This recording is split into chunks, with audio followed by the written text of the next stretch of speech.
Muito boa noite, caro telespectador. Quinta-feira sim, aqui estamos para trazer-lhe o programa Opinião no Feminino.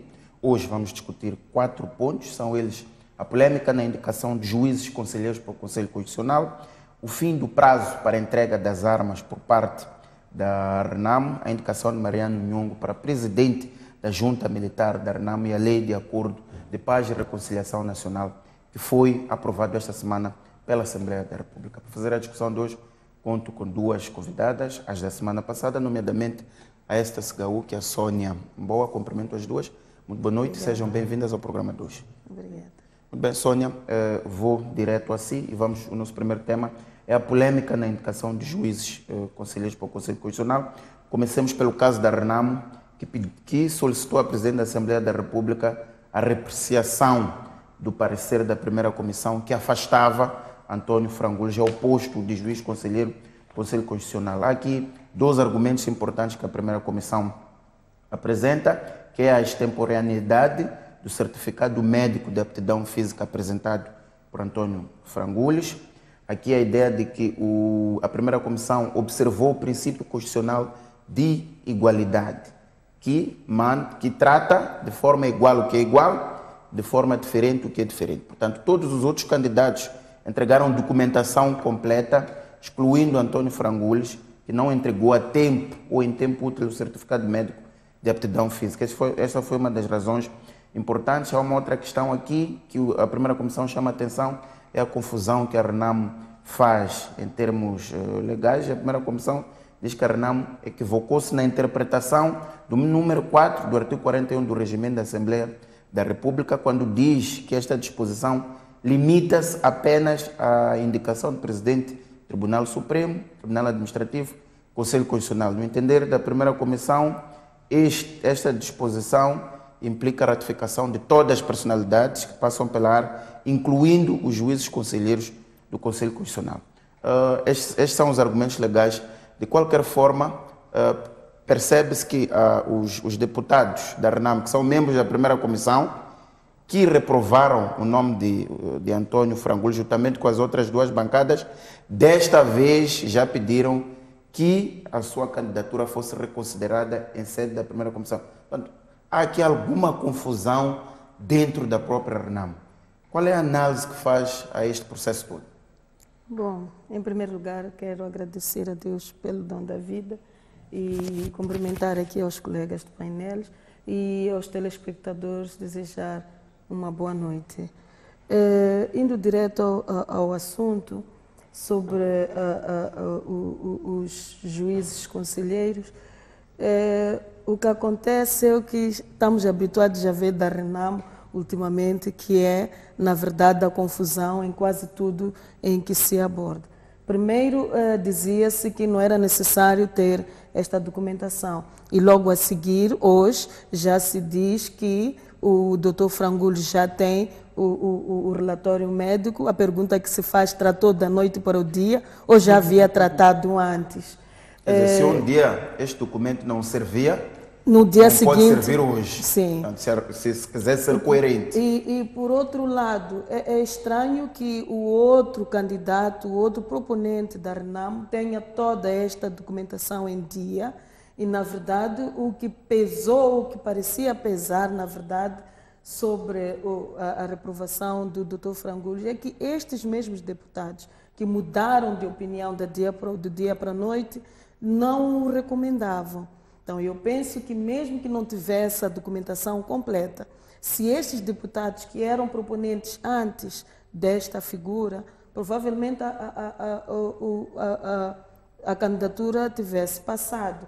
Mas porque estes, eu não acredito que numa comissão onde temos a doutora Angelina, temos o Eduardo Namburete, temos o Simon, uma Cunhada, temos o Gussi, esses 2 são juristas e os outros 2 têm experiência. Aliás, a doutora Angelina já foi chefe da bancada.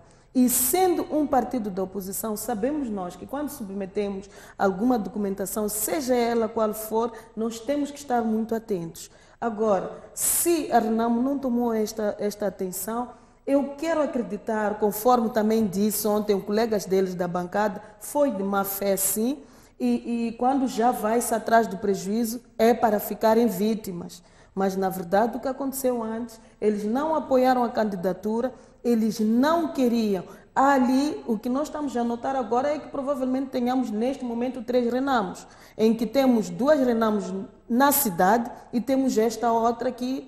A tal junta militar. A junta militar. Então, se nós temos uma análise de uma figura como um juiz conselheiro e temos falhas como estas tão mínimas, eu penso que há que se refletir muito bem qual é a agenda atual da Renamo, qual é a agenda, o que é que eles pretendem, por que é que trouxeram aqui esta figura do Dr. Frangules para depois criarem esta vergonha para ele, porque eu acredito que hoje o Dr. Frangules pode não estar muito bem, e estas coisas é preciso levar-se um bocado a peito, porque trata-se de uma figura que durante anos fez a sua imagem, durante anos estudou. Embora a sua postura pública também seja colocada em causa, foi uma das razões para o seu afastamento. Eu tenho aqui uma reticência quanto a esta situação, porque por acaso, provavelmente eu não ando nas mesmas ruas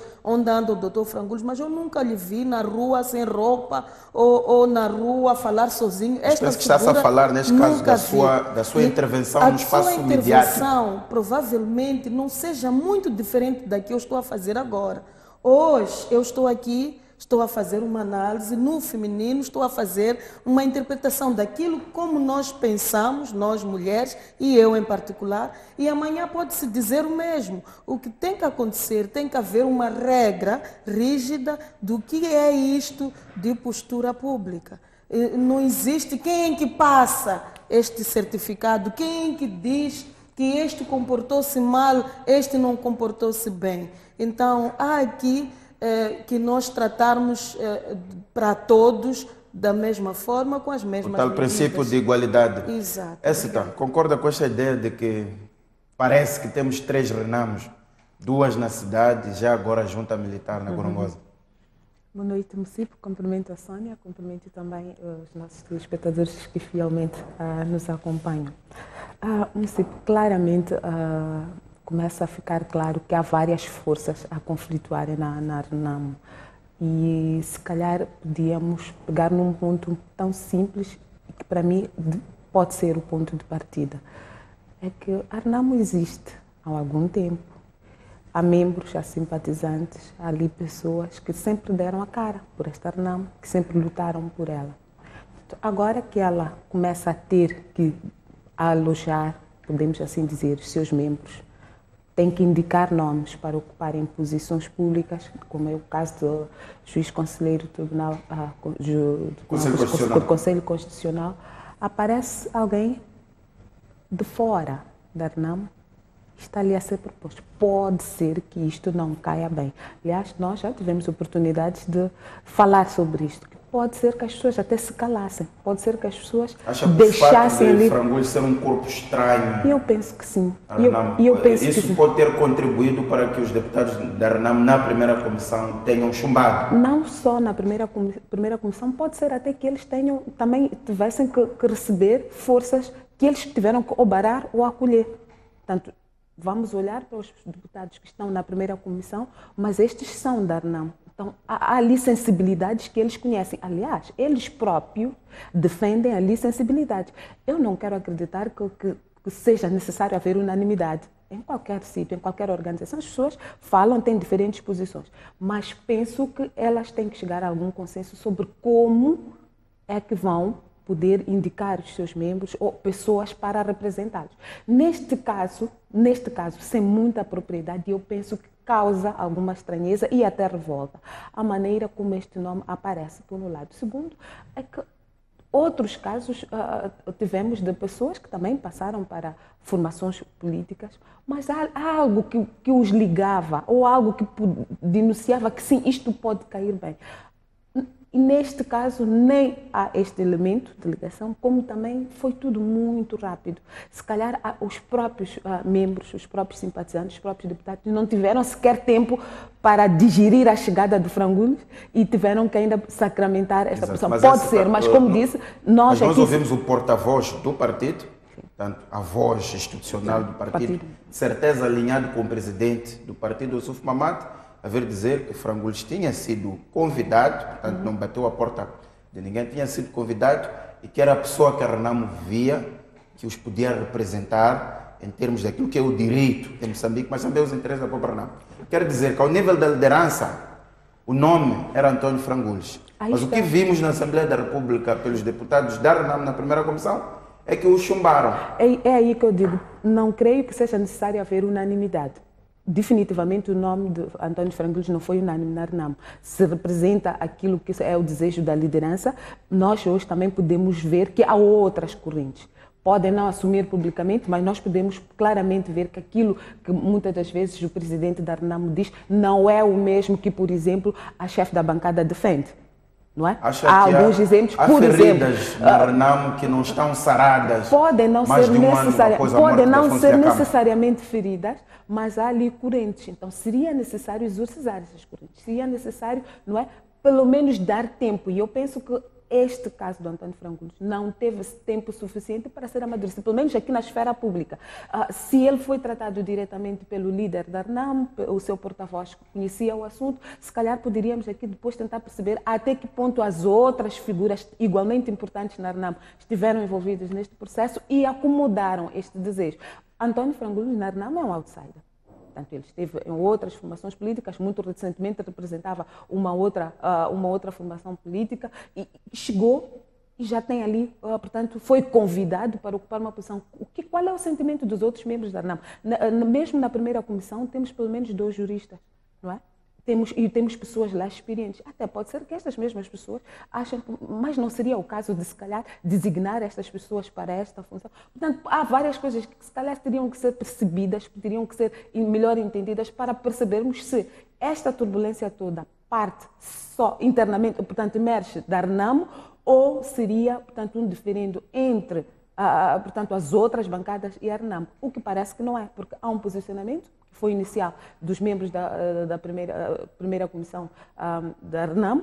Hoje eles têm um outro posicionamento. Então, há várias questões aqui. Ela, a própria Renamo, não está clara. Não está clara sobre quais são os nomes, ou se este era o melhor nome, ou se era a melhor pessoa para esta A questão que a Sônia levanta, que é outro elemento importante aqui, a questão da postura pública de António Frangoullis, que foi colocada em causa. No sentido de como é que se define a postura pública, como é que se avalia a intervenção mediática do indivíduo e até que ponto é que isso influencia para um posto ou não. Por exemplo, no caso de aptidão física, há um certificado médico que é passado.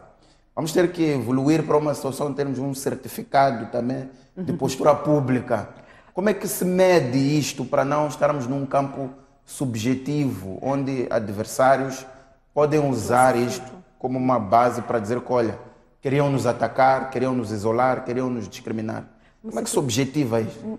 Eu penso que é muito difícil objetivarmos, porque esta é uma questão mesmo subjetiva. É mesmo subjetiva. A Sônia, por exemplo, deu aqui a sua opinião, disse o que ela pensa e pôs-se na condição que eventualmente pode ser tida como uma pessoa que não tem uma postura.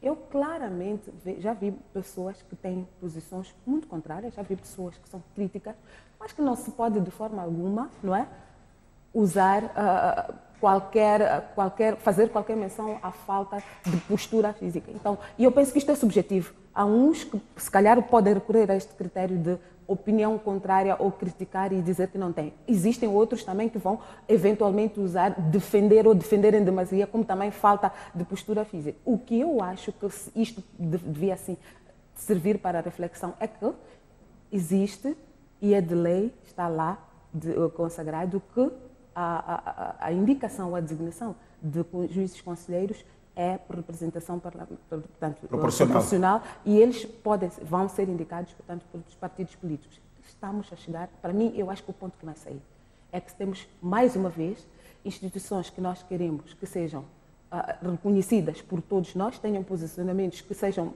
aceitos ou pelo menos percebidos por todos nós, mas eles têm uma emergência, portanto, emergem de uma base partidária. O que é que seria daqueles que são contra determinada formação partidária? Neste caso, nós temos 3 formações no Parlamento. Só 2 não é? Por força deste comando. Da proporcionalidade? O critério de proporcionalidade é que pode indicar. Segundo, será que estas figuras também identificam-se ou não com as formações políticas para serem elegíveis? E o que seria qual seria a sua postura para tornarem-se elegíveis?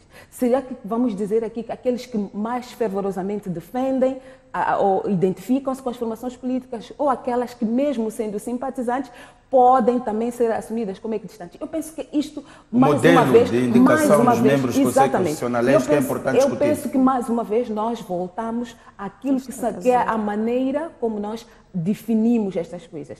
Partidarizamos excessivamente. E foi uma escolha nossa. E hoje acha que isso pode ser a razão dos conflitos, não só conflitos militares, mas conflitos como sociedade, como instituições, como partidos que nós temos? Eu penso, para não encerrarmos de forma categórica, eu acho que pelo menos devíamos refletir. Devíamos refletir e chegarmos à conclusão de que não é condição para a emergência de conflitos, não é condição para termos este tipo de divergências e procurarmos outras razões se chegarmos a esta conclusão. Mas eu acho que devíamos refletir, porque noto que sempre que temos que tomar decisões, e essas decisões têm a sua gênese em instituições ou em modelos que estão assentes na partidarização, há muita divergência. E estas divergências, às vezes, até chegam a atingir pessoas. Chegamos a discutir pessoas quando eu acho que é um direito, é um direito constitucional que as pessoas tenham simpatias ou não partidárias. E a maneira como nós expressamos estas nossas simpatias diferem de cada um. Há umas que são mais fervorosas, outras que são mais aguerridas, outras nem por isso. Então, não podemos penalizar as pessoas só por terem simpatias por estas ou aquelas formações partidárias. Muito bem. Um outro caso também de acesso de candidatura ao Conselho Constitucional que criou assim algumas questões é também o nome de Filemão Soares, que a boca da audição foi substituído por um outro jurista. Sônia, o que isto lhe parece? Se o nome já estava na Assembleia da República, quer dizer que esta pessoa foi selecionada, esta pessoa foi ouvida, esta pessoa foi criteriosamente avaliada pelo partido que o colocou como candidato, mas a boca da audição, esta pessoa já não servia. Que análise é que faz disto, que é uma situação quase similar com a da Renamo? Eu até diria que é apenas similar pela exclusão, mas foi mais grave sobre o Filemão Soares, pelo facto de terem lhe informado na porta. Esta situação acaba criando um certo embaraço, não só para este que é o candidato que foi chamado, não é? Porque para estes cargos este não é daqueles cargos em que a pessoa, por causa da força da lei, pela indicação proporcional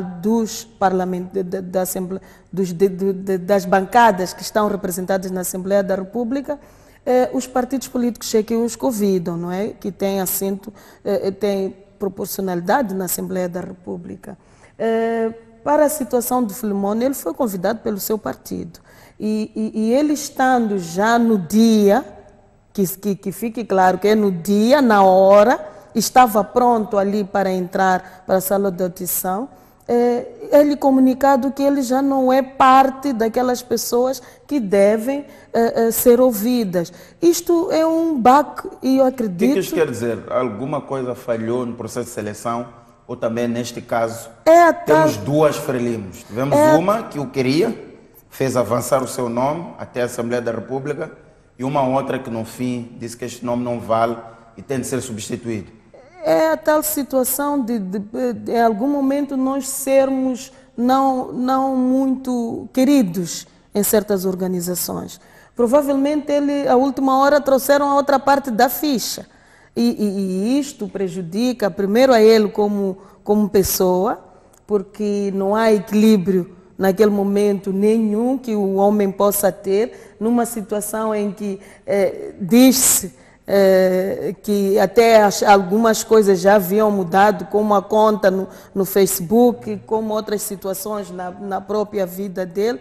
Provavelmente era aquela situação de só falta a confirmação, principalmente por vir como candidato do partido maioritário. Mas que significado político é que se pode extrair disto, quando temos uma força política consolidada que coloca o nome na Assembleia E é grave quando é o partido no poder. Da audição falha. É grave quando é o partido no poder a ter este tipo de falhas, porque deve-se saber que não só está-se a indicar para o lugar, mas está-se a lidar com um ser humano e que deve-se respeitar primeiro a figura, não é? Não é na boca da audição que se lhe informa que já não és parte do grupo, não és o prioritário, já não és parte do grupo e trouxe-se ali alguém que, pronto, na verdade é uma pessoa já subjamente conhecida e que as pessoas está aí e de lamentar que a Frelimo tenha tomado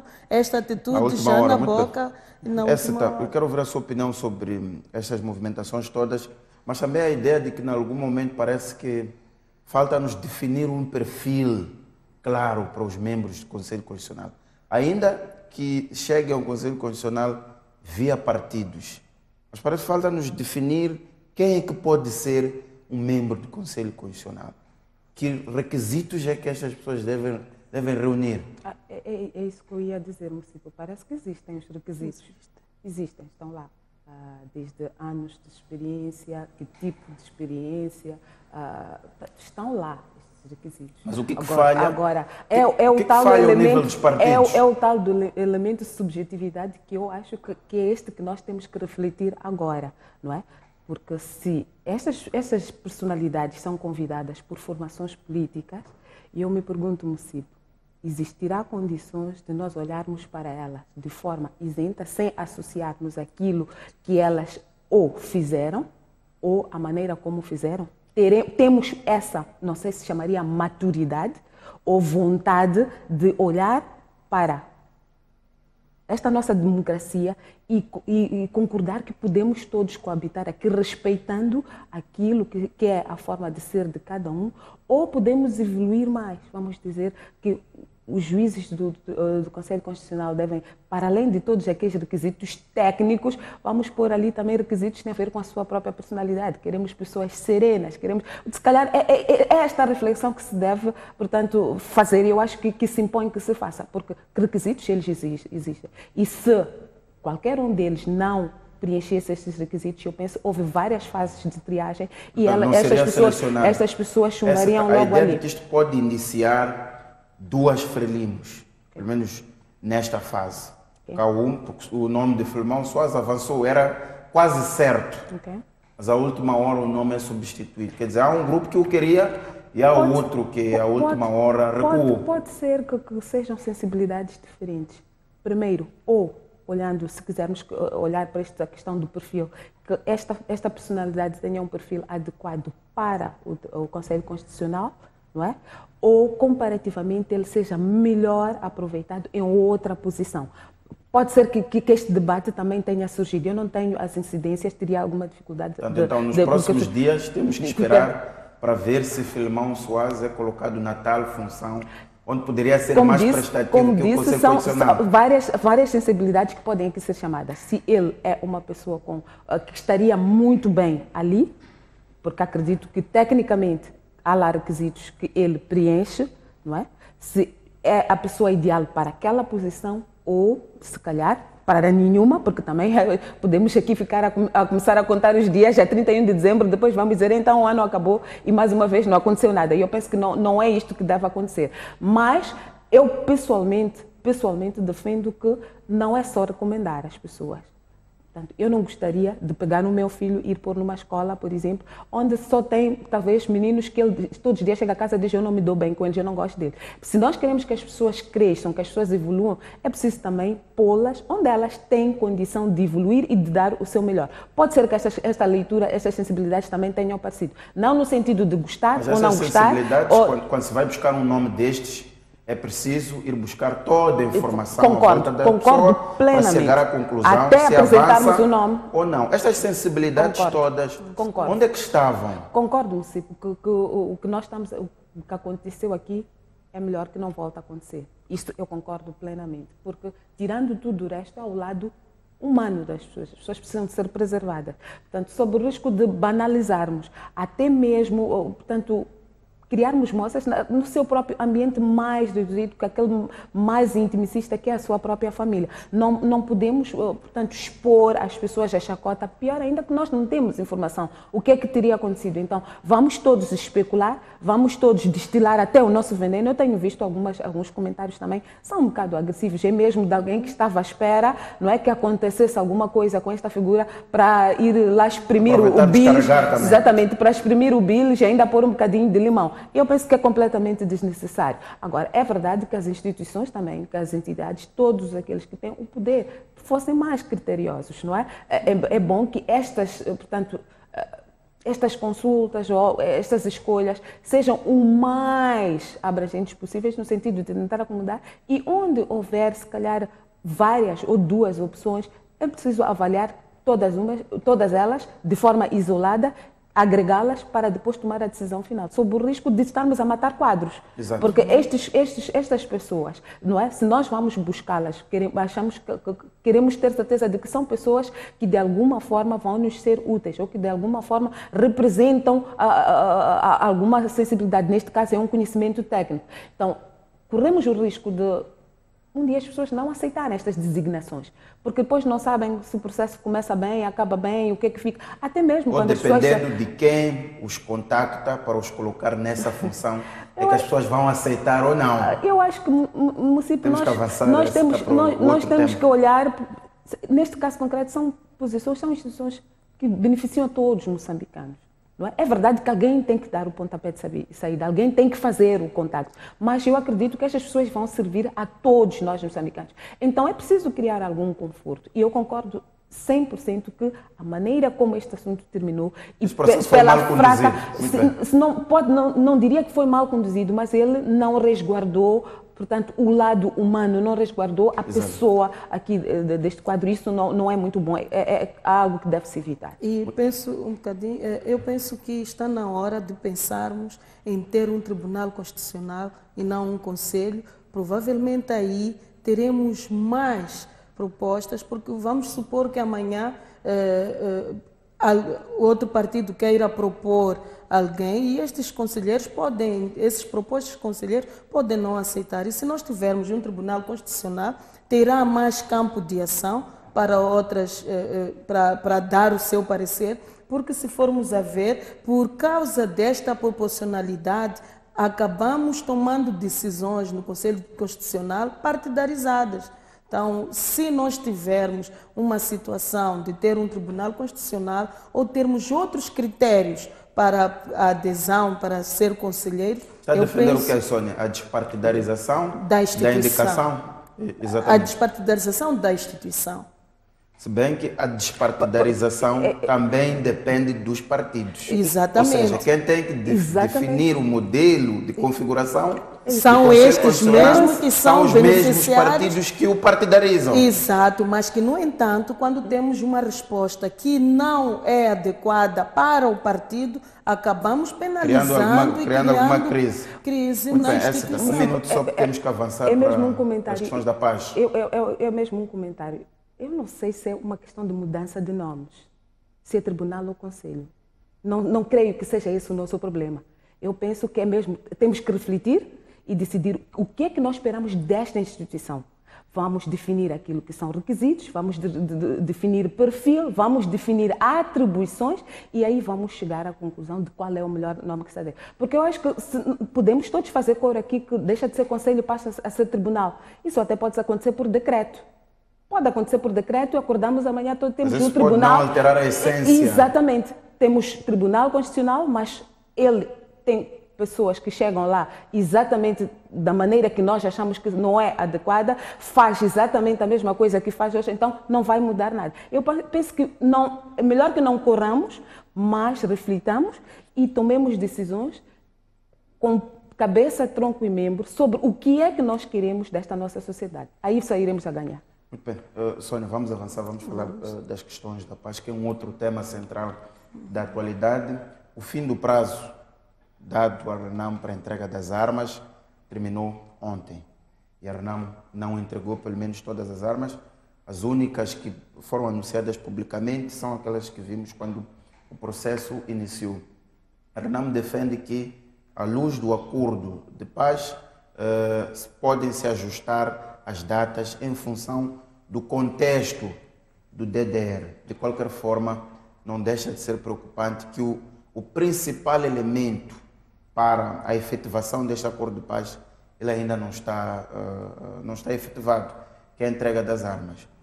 Qual é a sua análise, tendo em conta que isto também passa por discutirmos aqui o processo de DDR, desmilitarização e a reintegração dos homens armados da RENAMO? Bom, eu penso que a RENAMO, quando assinou o acordo e concordou que até o dia de ontem faria a entrega das armas, eles estavam cientes da dimensão que temos em Moçambique. Eles sabiam e provavelmente as suas contas davam que estariam em condições de fazer a entrega tanto dos pontos assim como das armas. A pergunta que se pode fazer, por eu não ser deste grupo, é o que está a falhar, porque eles ainda não vieram ao público para dizer o que na verdade está a acontecer agora. É por esta razão também que nós, como MDM, exigíamos que fosse partilhado aquilo que são os anexos que tem este acordo, porque só assim é que podemos fiscalizar. Quando nós temos uma situação em que já estamos 10 dias depois com uma junta militar a reclamar o facto do presidente da RENAMO, porque acho que é o único até agora legítimo por ter sido eleito num congresso, conforme os seus estatutos, eu penso que, de certa forma, este presidente era legítimo até agora para responder a estas questões, porque foi ele quem assinou o acordo em nome da RENAMO. Agora, se vem... Mas, de qualquer forma, a RENAMO, para entregar as armas, evidentemente que havia um conjunto de garantias ou um conjunto de sinais que devia receber para depois fazer a entrega das armas, nomeadamente o tal processo de reintegração dos seus homens, que não ocorreu. Antônio Muxanga dizia recentemente que o orçamento para a reinserção dos homens armados também ainda não foi disponibilizado. Portanto, o processo de entrega de armas não é um processo voluntário, é um processo que implica determinadas condições para que ele aconteça. Olha, não tendo sido realizadas essas condições, de quem é a culpa e se faz sentido a entrega das armas? É o seguinte, nós tivemos um acordo, conforme disse a chefe da bancada da RENAMO, tango não se dança sozinho, né? E eles os dois assinaram, e eles os dois é que sabem, que cláusulas sabem, o que é que foi prometido um para o outro. Nós fomos no ato da assinatura para ver o dia da festa, não é? Mas todo o namoro, tudo aquilo que deviam ou que deve ser feito, na verdade, só estes dois é que sabem como é que será feita a indicação dos locais onde estão estas armas. E o governo também, ao receber e ao se estipular este valor que diz-se estar à espera, eu não sei para que é que serve este valor estipulado, este valor que estão à espera, se é para a indemnização, se é para a reintegração, se é para a reinserção. Eu só sei dizer que os prazos não estão cumpridos. Sei dizer que os moçambicanos estão preocupados porque era suposto ser uma paz definitiva. Quando nós dizemos que é a paz definitiva, é porque todo o resto está acautelado. Então, quando logo a priori, que é este primeiro passo da entrega das armas, não se cumpre, nós depois nos perguntamos, será que estes que estão-se a entregar vão ser reintegrados, vão ser reintegrados na sociedade? Como é que será a sua aparição nas zonas de origem?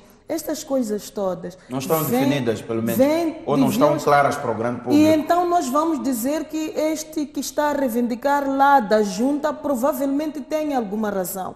Houve alguma precipitação, disse-se naquele dia já, que houve alguma precipitação nesta assinatura, porque temos o privilégio ou a honra de ter sempre estas confusões nas vésperas das eleições. Então, isto tudo tem tudo a ver e está ligado com o processo que está a vizinho. Esta estes elementos todos, conforme diz a Sônia, conduzem-lhe também a ideia de que foi precipitado a assinatura do acordo de paz?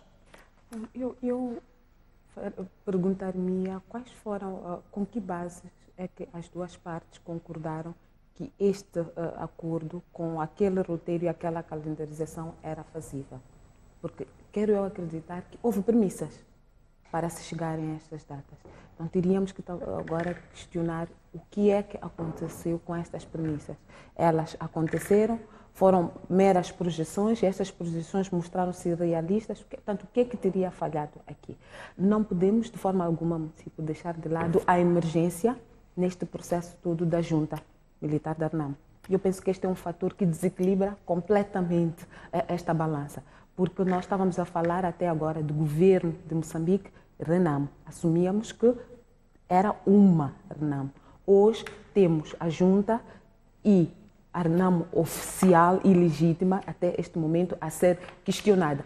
Eventualmente, estes homens que estão, portanto, compõem a junta, tenham controle das pessoas que realmente têm as armas. Ou estaríamos aqui a dizer, se esta junta não tem controle de todos os homens que têm as armas, o que é que teria acontecido? Porque existem quartéis, existem, portanto, os tais centros, onde os homens que o Suf Momad tem acesso, como o presidente da RENAMO, pode dar a sua voz de comando. O que é que teria acontecido para que estes homens, existindo aquartelados e sob liderança do Suf Momad, também não se fizessem presente no número que era esperado e entregassem as armas? Portanto, eu penso que há aqui muitas questões que precisam ser respondidas, há muitas questões de alarme. Todas essas questões precisam ser respondidas, Jéssica. Faz sentido ter-se assinado o acordo e chamar-se, sobretudo, um acordo de paz definitiva, quando estes elementos todos, eles ainda não estão sob controle, pelo menos? Eu acho que este era um desiderato e nós fomos acompanhando a dinâmica. Houve umas vezes que corria mais, momentos que ficava adormecido, mas sempre saíam nos elementos. Eu agora diria, o que é que teria acontecido? Quais foram as premissas que orientaram para que se chegasse à conclusão de que há condições para assinar um acordo e também para que as duas partes assumissem que este acordo era definitivo? Quais foram as premissas? O que é que teria acontecido? O que é que o governo de Moçambique pôs na mesa e o que é que, portanto, a RENAMO tinha a fazer? E eu olho aqui para a questão de que é preciso tirar a circulação, é preciso tirar de circulação homens armados. E nós assumimos que estes homens são da RENAMO porque decorre de uma força residual que não foi devidamente aquartelada na altura, então era preciso corrigir essas lacunas. Penso que esta foi a discussão. Acho que este foi o entendimento. Obviamente que apareceram também aqui mais questões que não podemos dizer que de 92 para hoje Moçambique, RENAMO ficou estática, os próprios moçambicanos ficaram estáticos. Então era preciso acomodar essas questões. Parece-me que o importante é que havia vontade. Se esta vontade prevalece, eu quero acreditar que há ainda condições para resolver estas pontas soltas, mas que de forma alguma deve-se ignorar. Não podemos correr, sequer cogitar a ideia de, portanto, passarmos panos quentes, sob o risco de assinarmos mais acordos. É preciso olhar para esta questão de forma muito séria. E é preciso, sim, que se faça letra a este acordo, que este acordo de paz seja definitivo. Para que isso aconteça, a junta militar, a direção da RENAMO, portanto, o Suf Momad, tem que sentar, tem que resolver os seus assuntos. É preciso que esta RENAMO se unifique. É preciso que as listas dos homens, das pessoas que vão passar a desmobilização, as pessoas que vão ser integradas, sejam unificadas. Portanto, não pode haver aqui uns que fiquem de fora e outros que avançam. Até mesmo se nós quisermos olhar para a dimensão democrática. Dava aqui o exemplo quando falávamos do nosso primeiro tema, não é? Se calhar, todas estas questões começam por aí, porque na hora em que nós queremos resolver os nossos problemas, aparecem outros nomes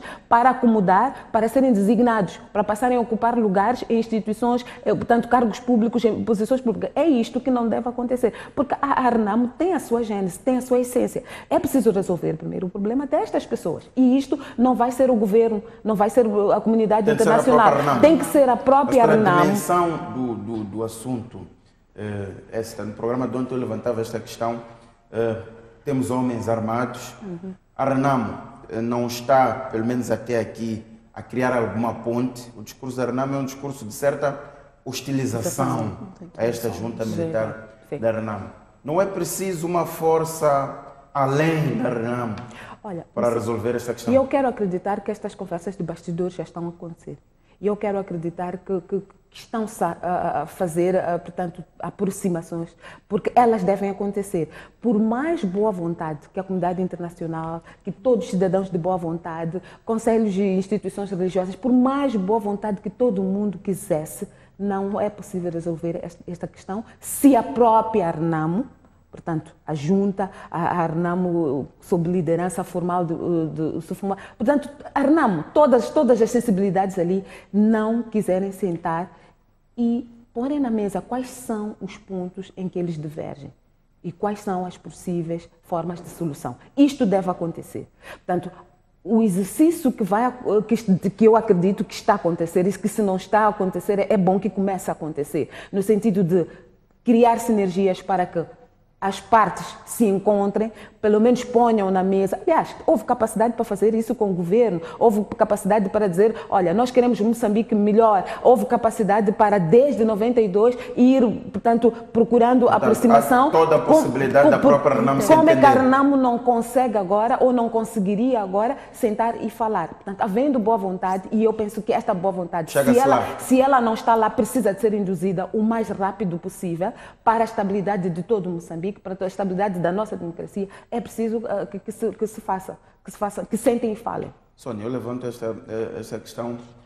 Como é que analisa a forma como a Renamo, digamos, oficial, a Renamo institucional, que nós a conhecemos, como é que analisa para a reação do partido? Não é uma reação de criar pontes, não é uma reação de aproximação ou de pelo menos tentar entender e resolver um assunto. E a questão que eu levantava, se face a esta situação, isto já não é um problema de uma dimensão que ultrapassa um partido político? Olha, são poucas as casas que eu conheço que não exista um filho rebelde, um filho que não ouve as recomendações dos pais. E se este pai fica hostil para o seu filho, provavelmente não vai ajudar muito. É preciso que a própria Renamo, oficial, que nós conhecemos, a Renamo formal, não é? Comece desde já a mudar a sua linguagem. É preciso que se sentem entre eles. Eu já dizia no outro programa, vamos agora nos recordar daquilo que os nossos pais em casa também dizem em algum momento, que no dia em que eu me for, vocês vão se lembrar de mim. Eu penso que todos os membros deste partido provavelmente agora estejam a recordar-se do Afonso Dhlakama, quando muitas vezes ele dizia, o próximo que vier, tenham muita atenção. E é isto que está acontecendo hoje. Hoje temos uma Renamo que nem um ano tem, mas já temos esta Renamo dividida. Mas só está dividida porque eles não estão a ter capacidade de sentar. Primeira coisa que se fez foi chamar desertores, foi chamar novos, indisciplinados, essas coisas todas. E aqueles que estão lá, eles já acham justa a sua reivindicação e é preciso esta Renamo sentar. E é preciso terem pessoas imparciais, porque se manda esta pessoa que dá nomes para ir tentar resolver este problema, é claro que não hão de ter... Então, este processo de paz está a precisar de mais mediadores e observadores. Mas o que é mais estranho é procurar mediadores para resolver um problema interno. Eu acho que o que precisa é de se ter um líder dentro da própria Renamo. Neste momento ainda não encontraram um líder que possa sentar com as partes, porque neste momento temos uma Renamo... Está a dizer que o Souf Mamad, ele ainda não controla o partido? Ainda não controla, porque na verdade temos um militar que quando apareceu dizia-se que era ele sozinho, mas estranhamente este mesmo realizou uma reunião que parece-me ser nacional, porque tinha mais de 200 convidados. E veja só de que forma ele organizou. Ali via-se que não tinham condições, estavam sentados no chão, não tinham aquelas pompas de circunstâncias, mas tinham lá toda a imprensa. Isso significa que ele alguma coisa, alguma força, estrutura, algum pensamento por trás desta junta militar da Renamo. Essa um minuto só. Mucipe, se calhar isto volta-nos um bocadinho àquelas conversas que neste momento não são boas, porque temos que abandonar, queremos criar um ambiente de paz. Mas se calhar remete-nos um bocadinho do o que é ou quem é realmente a Renamo. Se nós podemos falar de uma RENAMO mais, vamos lá, urbana, na Assembleia da República, mais virado para partido político, sem acomodar, sem integrar, sem ouvir e tirar de circulação os homens armados. Ou, se definitivamente, falar da RENAMO significaria falar de homens armados. Eu penso que esta também pode ser um grande ponto de partida para nós percebermos o que é que está a acontecer aqui. Porque se não conseguirmos dissociar estes dois elementos, se sempre que tenta-se chegar a uma situação de democracia, de partido político, a RENAMO escolheu a via da democracia, então tem que ser partido político que se dissocie das armas. Mas isto é uma decisão interna da própria RENAMO. As duas alas têm que perceber que o caminho agora é outro. Muito bem, esse Gaúque, Sônia Mboa, o nosso programa termina por aqui. Agradecer a vossa presença e a si, caro telespectador, que nos acompanhou. Nosso muito obrigado e até a próxima quinta-feira.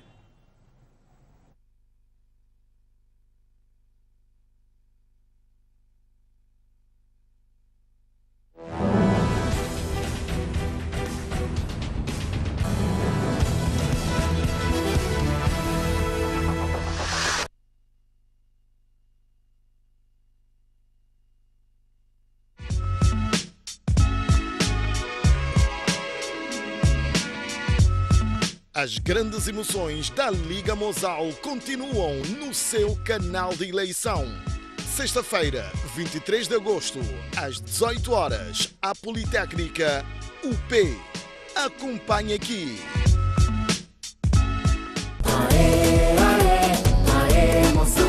O Moçambola 2019 está cada vez mais emocionante. Travado em Nacala, na 16ª jornada do Campeonato Nacional, o Ferroviário de Maputo quer regressar às vitórias para não se atrasar na luta pela conquista do título. A meio da tabela classificativa, o Incomate de Chinavane vai ao Estádio da Majava para roubar pontos aos Locomotivas. Acompanhe, sábado às 15 horas, no Estádio da Majava. Ao jogo, Ferroviário de Maputo, Incomate de Chinavane. As emoções do Moçambola vivem-se aqui, na STV Notícias. Com parceria SAP.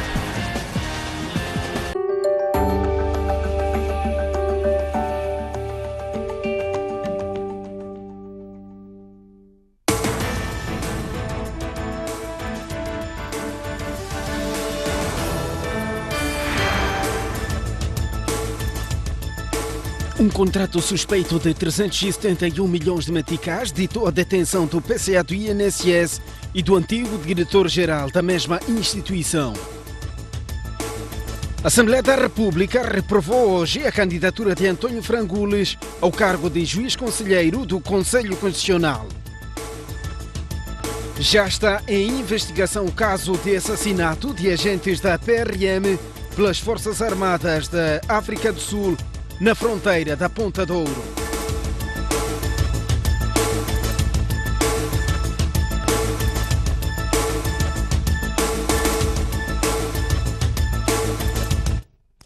Muito boa noite, este é o jornal. O Presidente da República, Fake News, foi esta tarde recebido pelo seu homólogo russo Vladimir Putin no Kremlin e no final do encontro foram trocadas notas de acordos rubricados nas áreas de defesa e segurança, energia e pesquisas e produção de hidrocarbonetos. Fake News foi recebido à meia da tarde pelo seu anfitrião Vladimir Putin no Kremlin. É um ato que acontece 32 anos depois entre chefes de Estados dos países e no mesmo local. Após cumprimentos de boas-vindas e a apresentação das respectivas delegações, os dois chefes de Estado falaram da necessidade de dar um novo impulso à cooperação bilateral. No plano económico, de cooperação económica, nós temos resultados bastante modestos, mas temos boas perspectivas para o futuro. Estamos abertos ao desenvolvimento de cooperação entre os nossos países em todos os domínios. Estou convencido, caro Sr. Presidente, que essa visita vai dar um impulso importante para o desenvolvimento das nossas relações em todos os domínios. Sabemos bem que a União Soviética, nos últimos tempos, teve um papel importante no estabelecimento do Estado de Moçambique. O Presidente da República agradeceu o apoio que a Rússia prestou ao país após a passagem do ciclone Idai e Kenneth. Também antes felicitar a coincidência que temos que hoje, eu sei dizer que o vosso país celebra os 350 anos da bandeira e fomos felizes coincidir a nossa visita com este dia. Agradecer também o apoio que temos tido, mas neste caso concreto nós tivemos o ciclone Idai e Kenneth, e este país, este povo, o seu governo e a sua pessoa trabalharam bastante para o apoiar a nós materialmente, mas também sob forma moral, e quero levar e transmitir esse agradecimento do povo moçambicano. Os dois presidentes trocaram presentes no final. Houve trocas de notas de 5 acordos assinados ao longo da visita, 2 na área de defesa e segurança e 3 nas áreas de recursos minerais e energia. O banco russo Gazprom Bank diz estar disponível a financiar os mais de 2 mil milhões de dólares que a empresa nacional de hidrocarbonetos precisa para participar no projeto de gás natural Mozambique LNG. Por outro lado, a petrolífera russa Rosneft quer construir centrais elétricas em Moçambique para produzir mais de 90 megawatts de energia. À margem da visita oficial à Rússia, o Presidente da República, Filipe Nyusi, manteve encontro com a direção do banco Gazprom Bank, especializado em financiamento a projetos de exploração de hidrocarbonetos. O banco quer financiar os 25 mil milhões de dólares do projeto Mozambique LNG, mas também os 2 mil milhões que a NH precisa para financiar a sua parte no projeto. Nós fizemos já a proposta mais importante de todos os bancos comerciais para financiamento sem cobertura de agências de crédito de exportação no projeto de Mozambique LNG. E este é o ponto de partida. A partir daí, nós podemos desenvolver e continuar esse trabalho, trabalhando muito especificamente com a NH, seja para desenvolvimento de projetos futuros, como para a participação e ver como que se pode até aumentar a presença da NH nesses projetos muito importantes para o futuro do país. Outro gigante russo que está a investir em Moçambique é a petrolífera Rosneft, que é a empresa com maiores reservas e maior produtor de hidrocarbonetos no mundo. O seu presidente reuniu-se com o chefe de Estado e reiterou o seu compromisso em procurar hidrocarbonetos em Moçambique. Trata-se da possibilidade de prospecção geológica dos projetos offshore de gás no território moçambicano e também da criação de um plano, digamos, integral da eletroenergética. A Rosneft quer igualmente produzir mais de 900 megawatts de energia elétrica em Moçambique. A nossa meta é conseguir 950 megawatts da nova geração, que vai dar, digamos, uma nova perspectiva para Moçambique como um país regional. Não só do gás, também da hidroelétrica. Por isso, vamos ver tudo. Carvão, por exemplo. Também vento, a energia solar. Tudo isso vamos ver, estudar e depois vamos fazer um plano integral. Refira-se que esta empresa faz parte de um consórcio liderado pela petrolífera norte-americana ExxonMobil, que deverá iniciar em breve a pesquisa de petróleo e gás na bacia de Angoche e no delta do Zambeze. A Assembleia da República reprovou hoje a candidatura de António Frangulis ao cargo de juiz do Conselho Constitucional. O sonho do ex-diretor da extinta Polícia de Investigação Criminal virou pesadelo por causa do que os parlamentares classificam de falta de idoneidade e não apresentação atempada do certificado de aptidão física.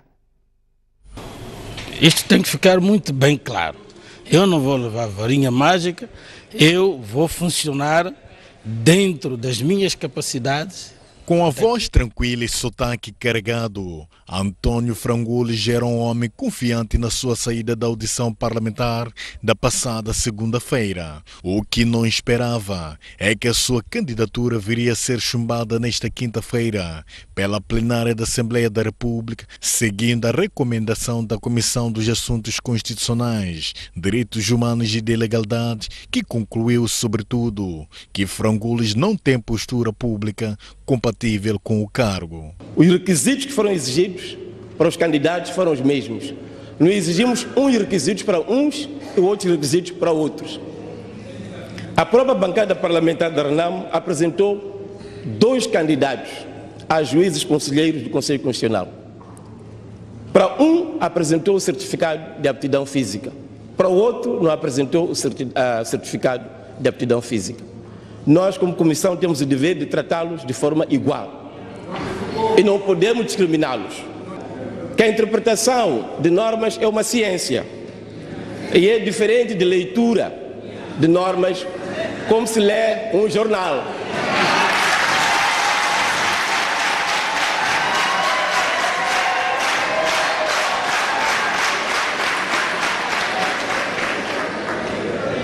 O argumento de Edson Macuacua é contrariado pela RENAMO. Onde foram buscar estas histórias de aptidão física e postura pública? Caros colegas, não inventem requisitos. Além de ser desonestidade intelectual, é pecado. Sei que há religiosos na primeira comissão. Vão para o inferno por causa deste ato de hoje. Perante interpretações divergentes, estava aberto um cenário inédito no Parlamento. Temos uma situação atípica. Temos uma lista em que um dos candidatos, no mínimo, parece não reunir consenso. E foi a votação.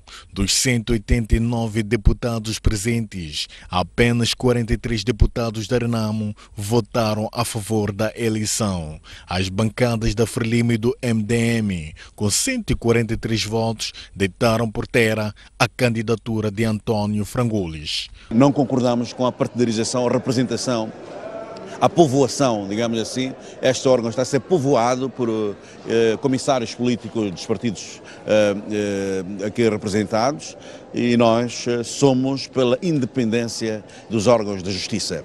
Daí que, portanto, primamos pelo não.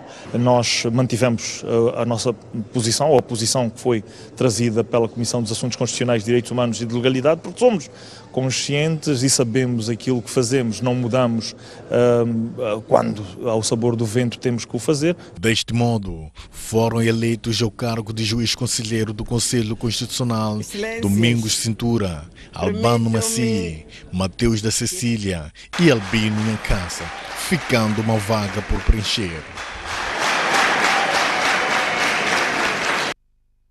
O PCA do INSS e o antigo diretor-geral da mesma instituição são indiciados de terem assinado um contrato suspeito para sacar dos cofres do Instituto Nacional de Segurança Social mais de 371 milhões de meticais. O esquema que ditou a detenção de Francisco Mazói e Batista Machaiei foi descoberto durante a instrução preparatória do processo que investiga crimes de corrupção envolvendo a antiga ministra do Trabalho, Maria Helena Taipo, que se encontra em prisão preventiva desde abril último.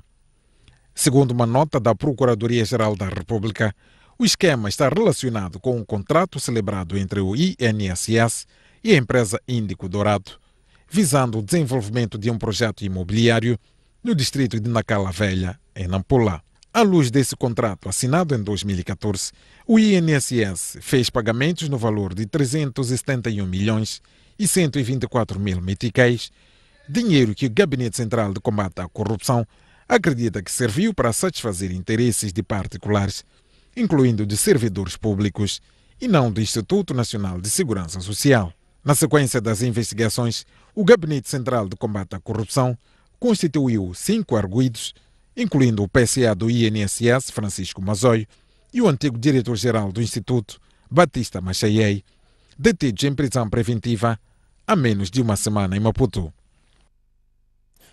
Realizou-se hoje em Inhambane o último funeral dos 5 agentes da Unidade de Proteção de Altas Individualidades que morreram vítimas do acidente de aviação ocorrido na última segunda-feira no distrito da Massinga.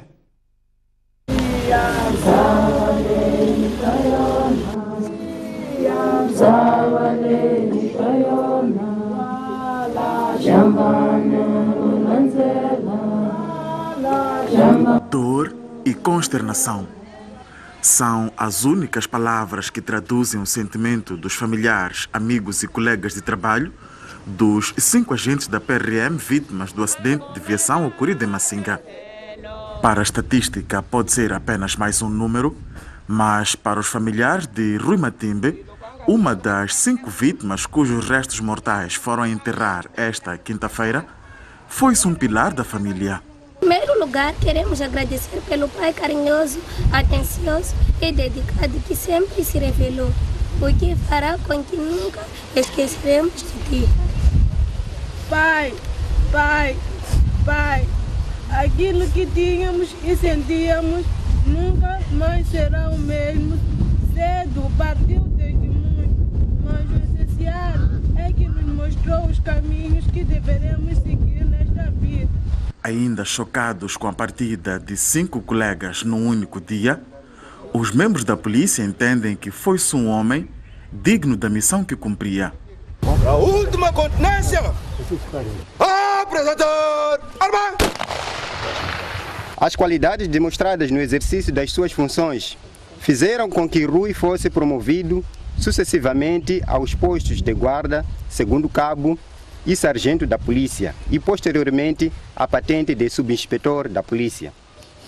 Rui cumpria as ordens superiormente emanadas com desvelo, pois era um homem obediente, humilde e corajoso.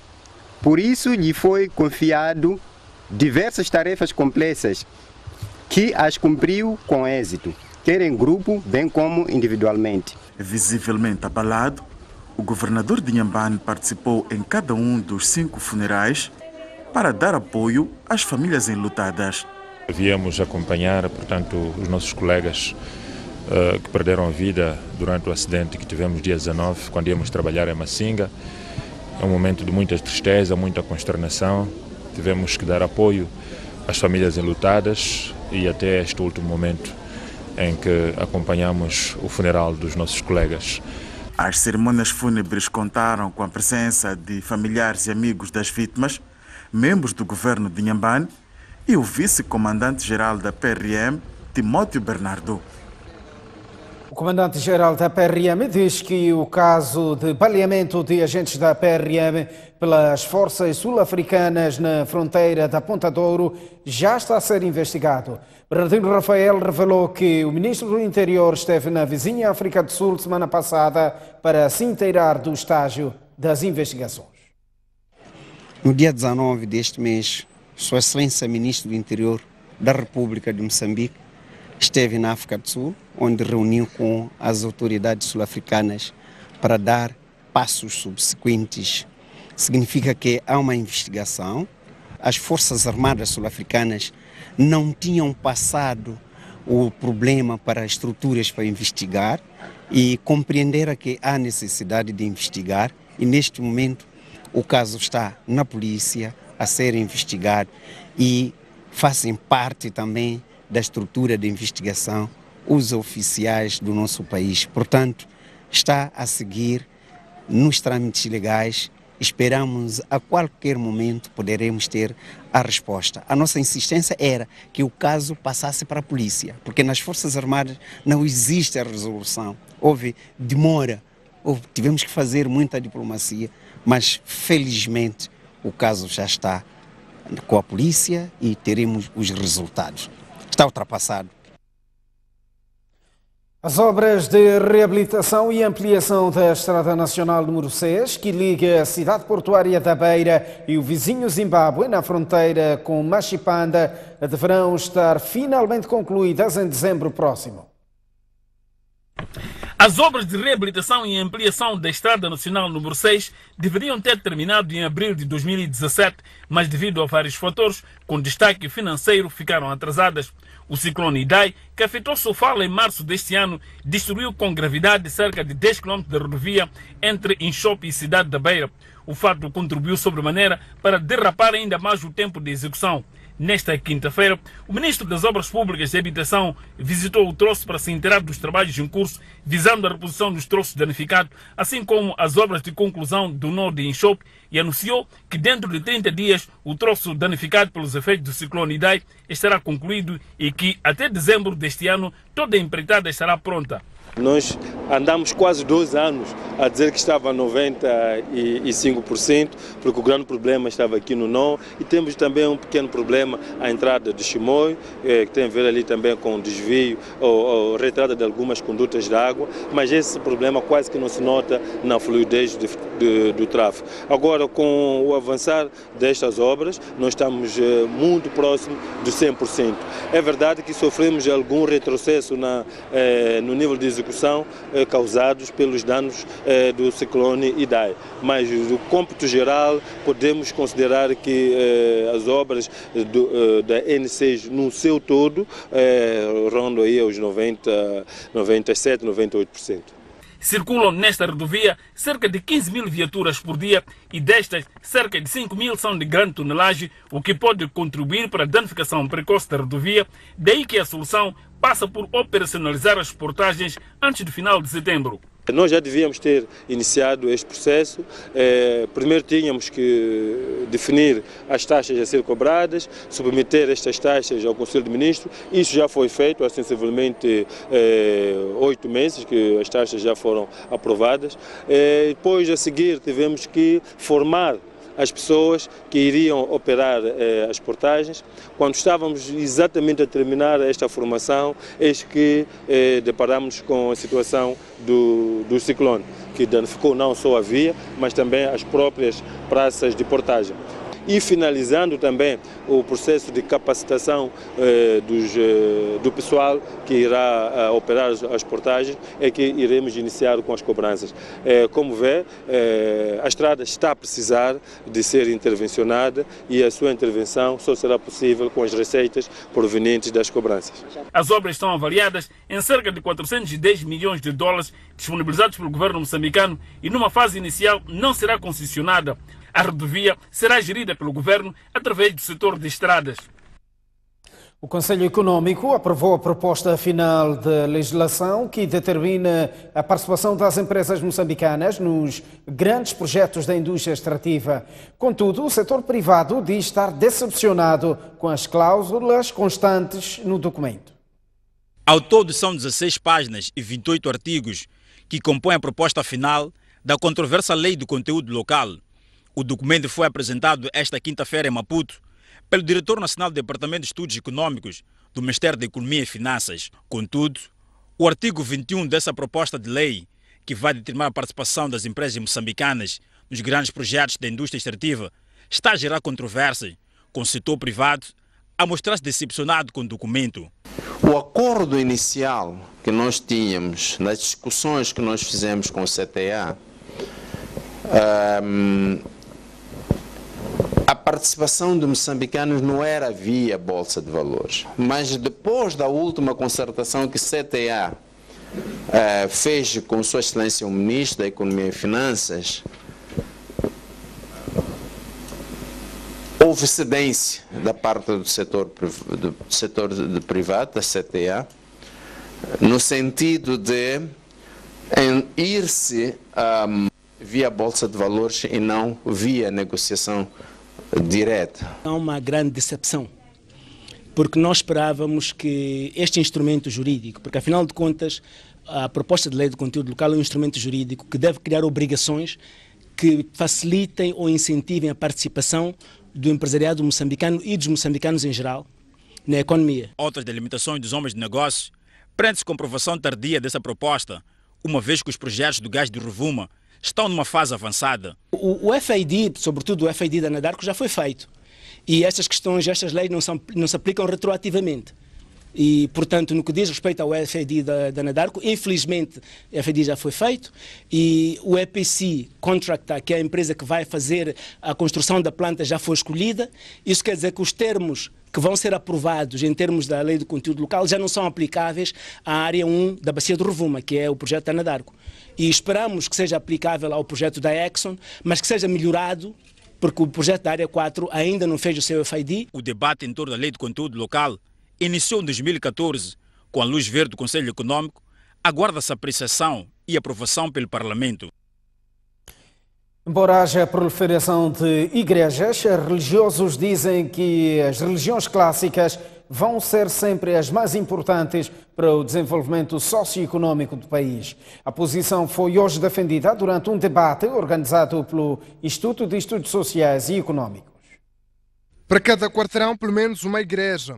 Mas isso não preocupa os padres da Católica e estes acham que não deve ser preocupação também para as outras igrejas clássicas. Eu acho que nós, as igrejas sérias, a igreja presbiteriana, as igrejas do Conselho Cristão de Moçambique e a igreja católica, não devemos estar preocupados porque nós estamos a perder militantes. Isso é um problema de Deus, não é um problema meu. A igreja católica, querer ou não, é sempre relevante, como é qualquer outra religião, mesmo a religião islâmica, muçulmana, é relevante. Por exemplo, no campo da educação, a Igreja Católica ou as outras religiões que também estão aqui fizeram muita coisa. Sobre a proliferação das igrejas e diálogo interreligioso há consenso, mas não há sobre a oportunidade da vinda do Papa Francisco a Moçambique. Não há memória de que o Papa visite um país em ano eleitoral. Portanto, muito menos que o Papa visite um país durante a campanha eleitoral. É só isso. Qual é a pessoa sensata que não está de acordo que o grande beneficiário de uma visita papal numa circunstância destas é o partido do poder? Bom, interpretem o que quiserem. Ele venha durante as eleições ou depois, tem que vir. E quando ele vier, alguma coisa boa vai suceder. Depois, eu ou outros, se queremos criticar, vamos criticar. Mas é bom que ele venha. O debate organizado pelo Instituto de Estudos Sociais e Econômicos é de apenas um dia e junta religiosos e estudiosos da religião com o único objetivo de fazer a radiografia da Igreja em Moçambique desde o colonialismo até os dias que correm. Saímos a esta altura para uma curta pausa. Voltamos dentro de instantes com mais informação. Até já.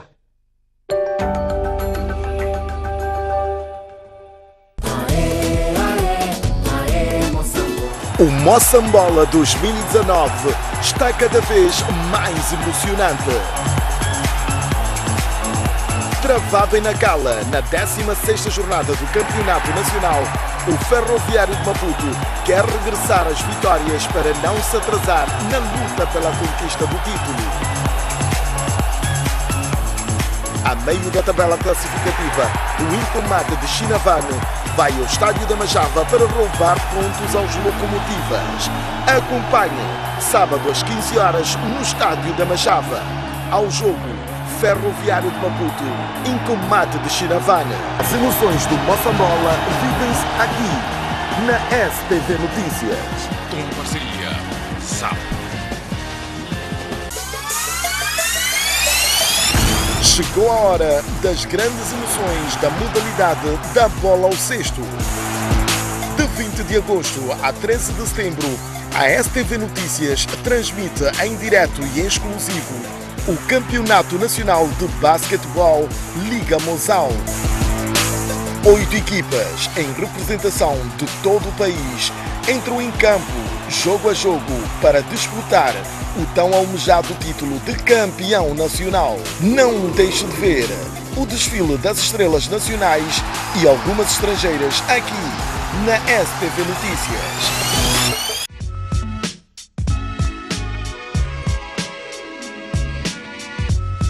As grandes emoções da Liga Mozão continuam no seu canal de eleição. Sexta-feira, 23 de agosto, às 18 horas, a Politécnica UP. Acompanhe aqui.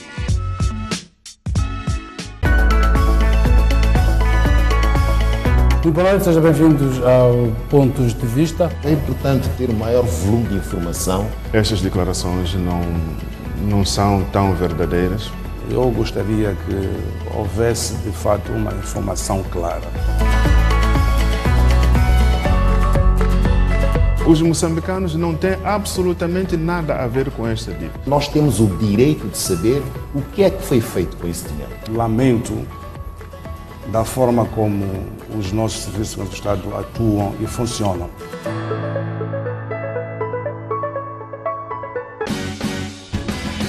amigos.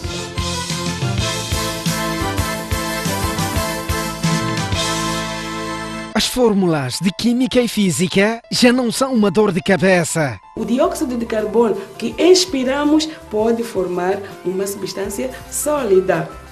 Boas experiências. Acompanhe as aulas de laboratório onde as fórmulas são transformadas em realidade. Com professores qualificados e material didático próprio, compreenda os produtos e suas propriedades, as misturas e reações numa explicação simples e em cenário real.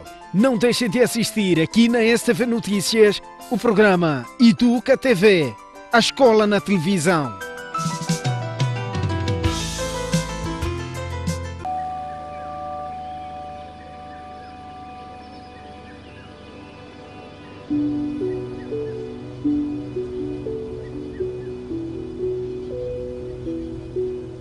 Sinto-me orgulhoso por fazer parte dos primeiros pilotos para patrulhamento das áreas de conservação em Moçambique.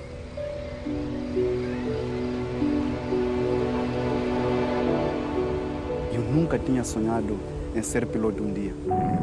E quando me apareceu essa notícia, quase entrei em choque.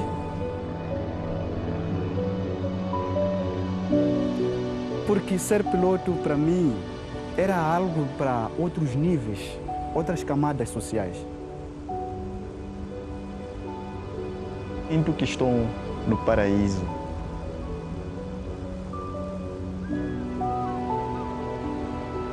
Aquelas aves, em aquelas lagoas.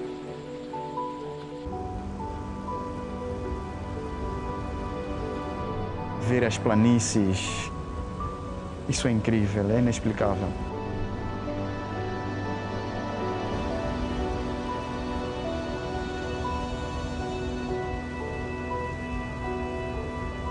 Tenho o melhor escritório do mundo.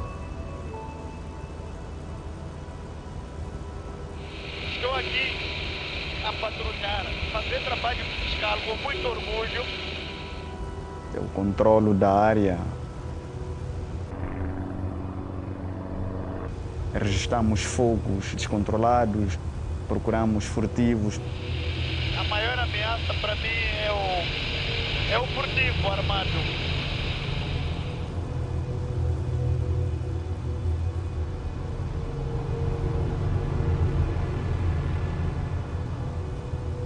Eu monitoro a eles, onde é que vão, para onde é que estão a correr, o que é que estão a fazer.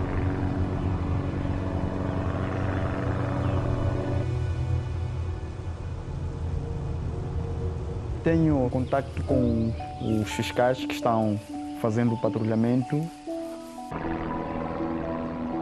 Eu vejo o que ninguém vê. Eu comecei a trabalhar no Parque da Corongosa em finais do ano 2012. Fui contratado como médico veterinário.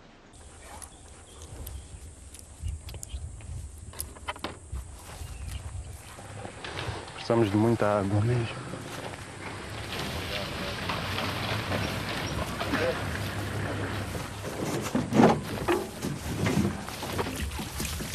Limparmos, tirarmos todo o matope. Desinfetar, depois tentarmos abrir. Yeah. Onde é que vamos abrir? Este é um elefante ferido por um tiro de um caçador furtivo que estava atrás do marfim.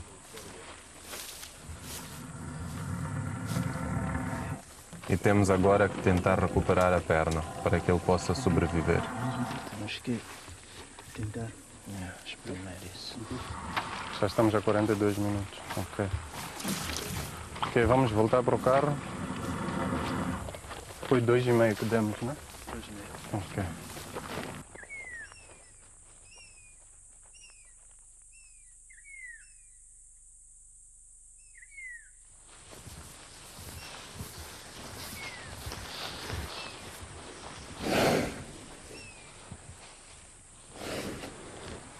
Temos encontrado já 3 elefantes feridos. Tentar a salvar um animal não é suficiente. É preciso atacar a causa. Acabei começando a trabalhar com o corpo da fiscalização.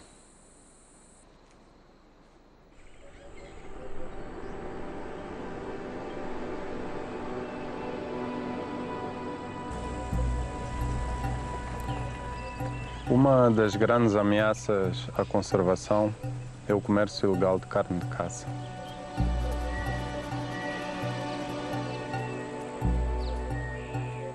Tem caçadores furtivos que realmente querem fazer uma pequena caça de subsistência para alimentar a própria casa ou vender só aos vizinhos.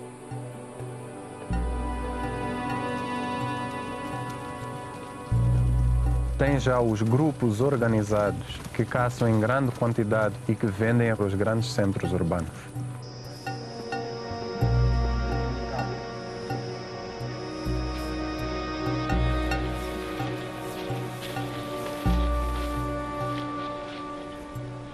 A colocação de armadilhas mecânicas, cabos de aço, funciona como se fosse uma arma de destruição em massa. E existem espécies, como é o caso dos leões, que também estão a ser severamente prejudicados, as populações reduzirem muito, devido a este tipo de armadilhas não seletivas que é usado para alimentar este mercado.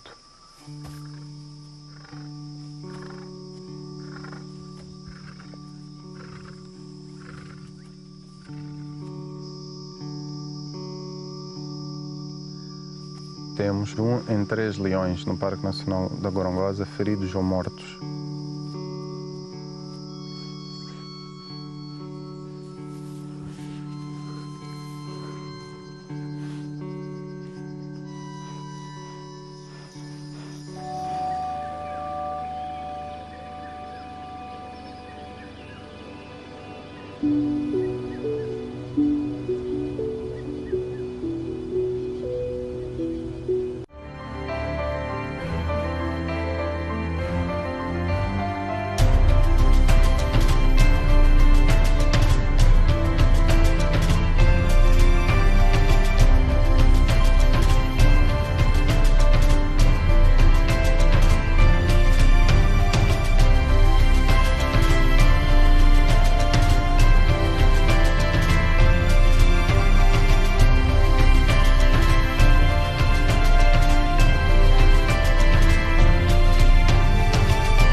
Bem-vindos de volta ao jornal. O primeiro-ministro Carlos Agostinho do Rosário inaugurou hoje na cidade de Quilimane a escola secundária Filipe Jacinto Nunes.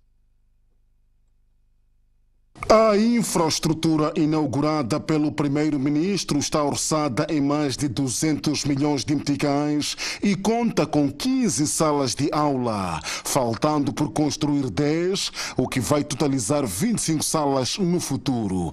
A escola conta com laboratório, biblioteca, sala de informática, entre outros serviços. Esperamos também que dessa escola saiam futuros engenheiros, saiam futuros professores, saiam futuros médicos, eletricistas, economistas, agrônomos e outros profissionais que vão contribuir para o processo de desenvolvimento do nosso país. Encorajamos a todos os alunos dessa escola a dedicarem-se aos estudos. Gostaríamos de agradecer ao Ministério da Educação e Desenvolvimento Humano pela construção de mais uma escola secundária de raiz, neste inquérito, a juntar a outras duas que já foram inauguradas, em particular na Vila de Alto Bloco e na Vila de Milães, e as 7 que estão em construção e 2 novas que vão iniciar ainda este ano a sua construção. A obra iniciou em 2016 e devia terminar 15 meses depois, mas devido à exiguidade de fundos, estendeu-se até o ano em curso. Ficamos satisfeitos com este empreendimento porque vai reduzir as distâncias e riscos dos nossos filhos que percorriam longas distâncias para encontrar uma instituição do ensino secundário, principalmente do segundo ciclo. Por isso, queremos agradecer o governo por nos oferecer uma escola com biblioteca, laboratórios, sala de informática e campos para atividades desportivas. Refira-se que a infraestrutura é resiliente contra ventos fortes de até 210 km por hora. O presidente da Renamo, Suf Momad, está em Cabo Delgado para uma visita de trabalho de 2 dias. No primeiro dia da visita, o Suf Momad orientou 2 comícios, um no distrito de Chiure e outro na capital da província, em Pemba. Depois de Chiure, o Suf Momad, o presidente da Renamo, escalou a cidade de Pemba, capital da província de Cabo Delgado, e foi recebido pelos membros e simpatizantes do partido sob fortes medidas de segurança dos seus homens e da Polícia da República de Moçambique. Com cânticos e danças, o Suf Momad liderou uma marcha que percorreu várias artérias da cidade até o populoso bairro de Natite, onde orientou um comício em língua emáqua. No dia 6, o Maputo vai assinar Acordo Geral de Paz. No dia 6 deste mês assinamos o Acordo de Paz Definitiva no Maputo. A guerra acabou e agora as atenções devem estar viradas para as eleições de outubro próximo, que temos a obrigação de ganhar para garantir o desenvolvimento do país. No seu discurso, o presidente da Renamo prometeu aos membros e simpatizantes do partido eliminar o fenômeno de corrupção em Moçambique. Limpela também o malihá e corrupção. A Renamo tem um grande compromisso com o povo, que é acabar com a corrupção que está a comprometer o desenvolvimento do país. E para isso, devemos nos preparar bem para vencer as próximas eleições. Ouviram? Além de Chiure e Pemba, em Cabo Delgado, o Suf Momad vai trabalhar no distrito de Montepuez, onde deverá realizar mais um comício antes de iniciar a visita à vizinha província de Niassa.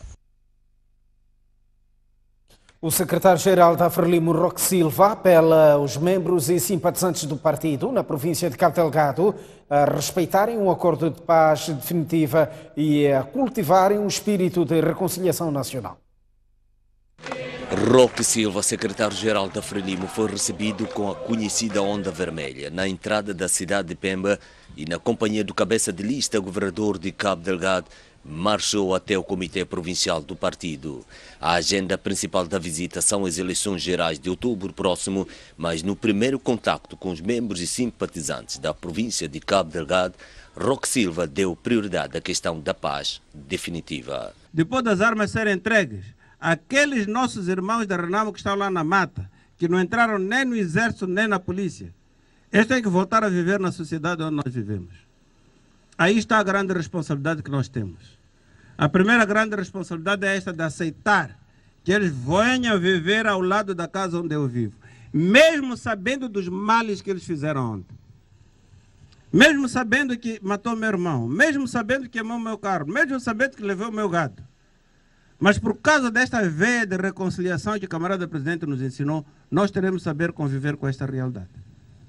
Aí cada um de nós tem que abrir o seu coração. Além da paz definitiva, o secretário-geral da Frelimo falou dos ataques armados em Cabo Delgado e apelou aos membros e simpatizantes a evitar alianças com os insurgentes. Não podemos aceitar que as pessoas nos usem para pegar um outro mais, cortejar como se fosse um animal qualquer, por uma agenda que nós não conhecemos.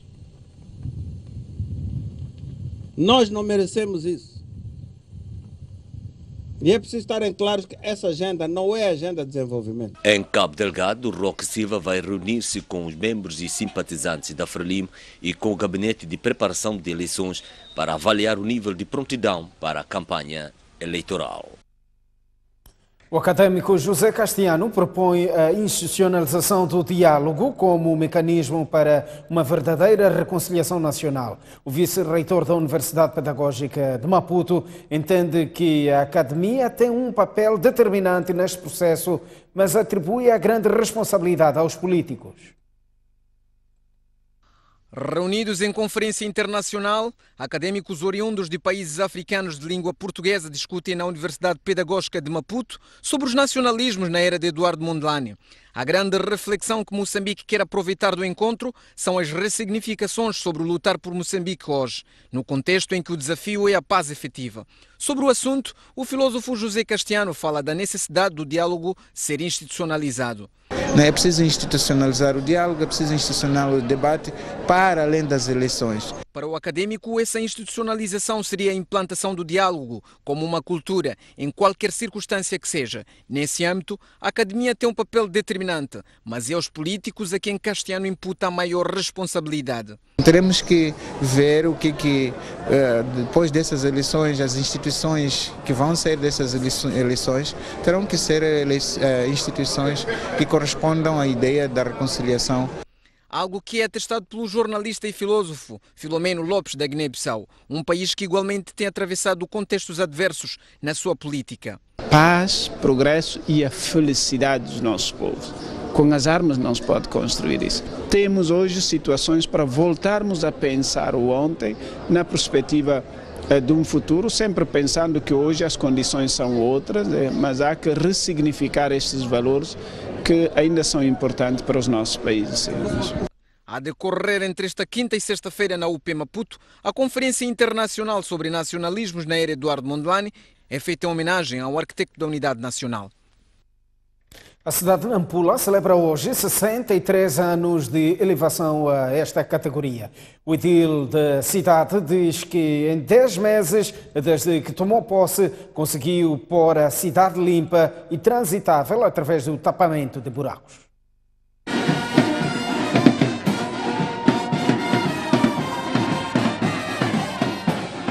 Um ato solene para marcar os 63 anos desde que Nampula foi elevada à categoria de cidade.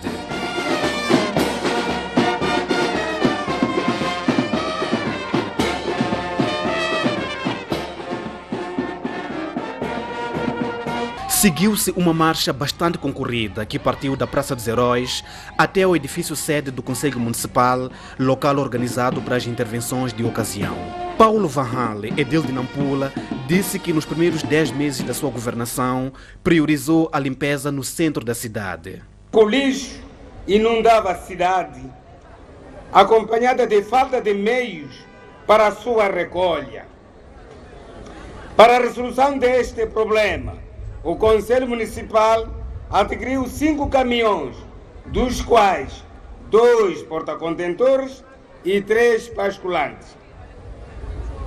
Também 2 pás carregadoras, uma retroescavadora, 2 niveladoras, 4 tratores para a recolha de lixo e melhoramento de vias de acesso, para além de um número considerável de contentores de lixo. Outro aspecto que tirava sossego na cidade de Nampula eram os buracos que tinham tomado conta de quase todas as estradas. O problema não foi resolvido definitivamente, mas foi encontrada uma solução paliativa de tapamento com saibro e alcatrão. Dentre várias atividades, a promoção da campanha de tapamento de buracos, a pavimentação do mercado crucista Guaresta, que se encontra neste momento em ação, deixa-nos motivados e relança maiores desafios com a expectativa de cumprir da melhor forma o nosso manifesto eleitoral. O representante do governador Vítor Borges neste evento assinalou a importância da coesão dos munícipes da chamada Capital do Norte para o alcance da almejada paz e reconciliação nacional. Gostaria também de, nesta ocasião, apelar ou recordar o envolvimento de todos nós naquilo que nós almejamos, sobretudo a paz e a reconciliação nacional, que todos os dias constitui o pão de cada dia de todos nós. Pois é só assim que podemos garantir o desenvolvimento tanto da nossa cidade, da nossa província, como de todo o nosso país. De acordo com dados do último censo, Nampula conta com mais de 740 mil habitantes. Aí está mais um intervalo, mas antes o estado de tempo para as principais cidades moçambicanas. Maputo irá registrar amanhã uma máxima de 29 graus e uma mínima de 15, 27 graus de máxima para Xai-Xai e 14 de mínima. Inhambane, 26 graus de máxima e 17 de mínima. No centro do país, 29 de máxima para Tete e 18 de mínima, 23 graus de máxima no Chimoio e 12 de mínima. Beira, 26 graus de máxima e 17 de mínima, 25 de máxima em Quilimane e 17 de mínima. No norte do país, a cidade de Nampula irá registrar uma máxima de 26 graus e uma mínima de 17, 30 graus de máxima para Pemba e 21 de mínima, 22 graus de máxima em Lixinga e 9 de mínima. Até já.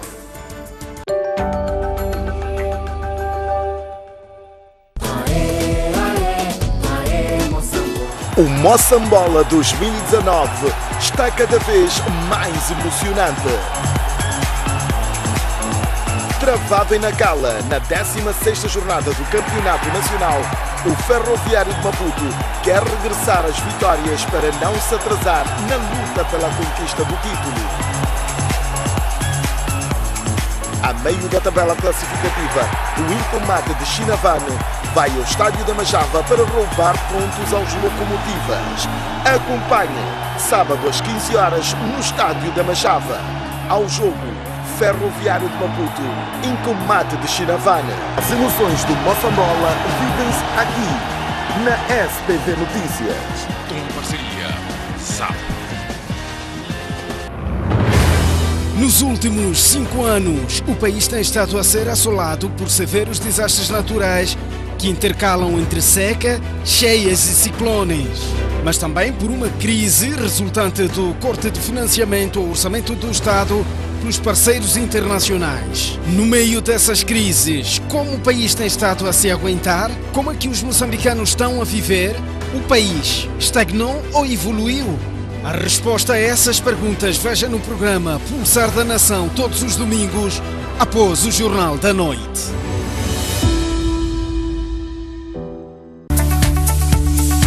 Nós começamos antes do raiar do sol. Antes de você despertar, já estamos a perseguir as grandes notícias.